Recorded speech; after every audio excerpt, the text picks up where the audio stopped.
Ahojte všetci, dneska si spolu pozrieme moju prvú jazdu v novom roku v Max Arena 60, ktorá sa nachádza v Bratislave.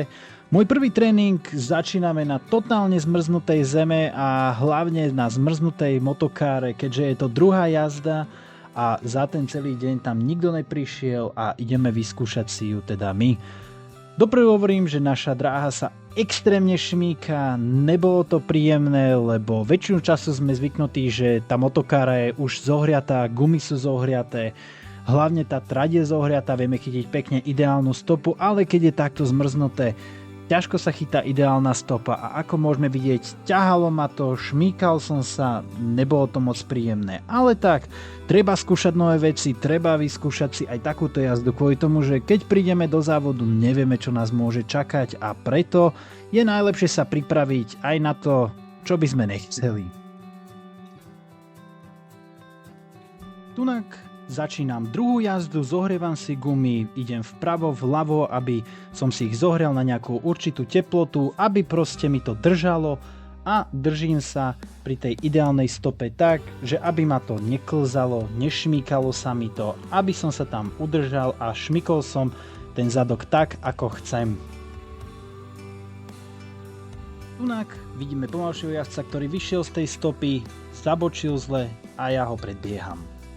Na tomto tréningu som cvičil hlavne to, ako vlastne fungovať s tou motokárou, keď je studená zem, studené pneumatiky. Nešiel som si pre žiaden čas, ani nejakú pozíciu, iba som cvičil vlastne, ako fungovať s tou motokárou, keď je všetko zmrznuté. Nie som profesionálny jazdec, iba hovorím o svojich takých pocitoch a poznatkoch z jazdy, tak nebuďte prosím na mňa až tak moc kriticky. Ďakujem. Začínam svoju tretiu jazdu tohto dňa. Väčšinu času naše tréningy fungujú tak, že dáme 3 jazdy, tréner mi popri nich vždycky vysvetľuje, čo som urobil dobre, čo som urobil zle, čo môžem zlepšiť, kvôli tomu, že na tom závode už moc vysvetľovania nie je a už sa vlastne iba prichystávame na to, ako máme ten závod vytvorený, aké máme podmienky a iné okolnosti. Väčšinu času máme na tých závodoch vždycky už predhriate tie gumy, tu trať je perfektná, ale nie vždycky to môže byť a preto trénujeme aj na studenej zeme so studenými pneumatikami a chystáme sa na to, čo nás môže očakávať v tom závode. Ako sme mohli vidieť, v tomto kole som sa snažil chytiť tie apexy cez tú ideálnu stopu, ale stále tá motokára nedrží tú ideálnu stopu z toho dôvodu, že stále máme studené pneumatiky, tá zem je stále studená. Keď aj chytíme ideálnu stopu, nie vždycky nás udrží a často sa stane, že nás posunie a bohužiaľ vyjdeme z tej trate.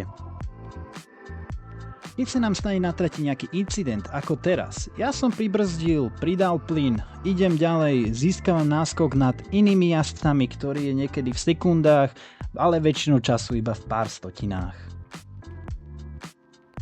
Svoju brznú dráhu môžeme vždycky posúvať, či skôr či neskôr, ten plyn takisto pridávať či znižovať podľa toho, jak cítime tú dráhu, jak cítime, či nám držia gumy už na dráhe.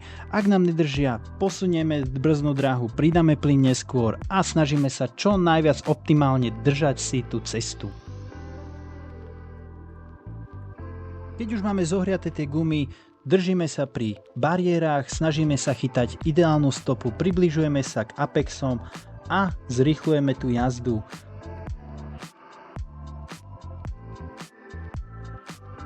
Keď už máme zohriaté gumy, vieme držať tú motokáru lepšie na tej trati, lepšie vieme obiehať tie apexy, získavať stotiny, sekundy, ktoré sú veľmi rozdielne u každého jazdca. Podľa toho máme aj pozície. V tejto aréne Max 60 to funguje následovne. Niekoľko jazdcov obehnete, ale ten čas, ktorý máte na každom kole, ten najlepší čas sa ukáže v tabuľke a podľa toho máte pozíciu. Samozrejme, tieto časy sa aj zapisujú do aplikácie, ktorá vám potom vyhodí tabuľku, kde viete si nájsť svoju pozíciu. Končí nám naša tretia jazda a hodnotenie dnešného tréningu by som povedal, že odjazdil som to zle, Mal som viacej dbať na to, netočiť volantom, keď aj som vyšiel z ideálnej stopy. Mal som ho nehať rovno, nehať hybnú silu, nech ma posunie, jak sa mi zakusne motokára, pridať plyn, zrýchliť, získať stotiny, ktoré som stratil a ďalej pokračovať v jazde.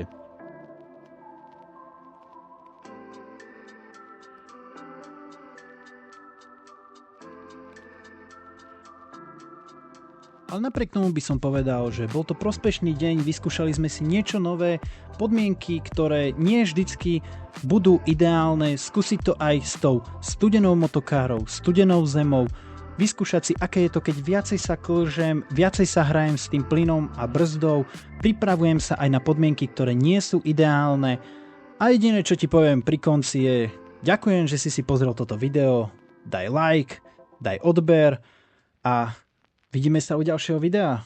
Tak teda, zatiaľ ahoj.